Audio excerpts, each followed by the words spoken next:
waxaa maanta noogu soo booqday ururka danwadaag iskuulka deegaanka Jazeera oo ah dugsiga hoose dhexe sare ee deegaanka Jazeera waxaan idinka mahadcelinayaa waqtiga aad noo soo hurteen iyo sida aad noogu soo dhawaateen kun iyo kow jeer waxaan idin leeyahay soo dhawaada dadaalka hadda awoodiin waxaan idinka rajaynayaa inaad sii laba jibaartaan هاي يا محمد ويعقوب معاذ بن جبل وتكفر ديراكم دافع ليقلا ديراكم تيت Bismillahirrahmanirrahim. I want to thank today Uruk Dalwadak for the amazing speech that they gave to our school. I hope that they have an amazing future and are given many opportunities and reach their goals.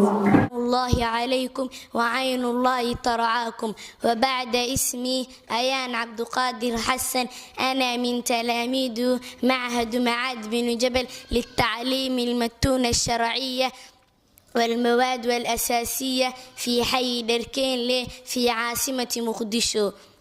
وبعد هذا الشعور إقوة اخترقت إلى منظمة دنوذاك، وهي منظمة خيرية ليس للصوماليون فقط، وإنما فتحت جميع المسلمون في أنحاء العالم، ولذلك نحن من أمواق المسلمين نشكر إلى جمعية دنوذاك.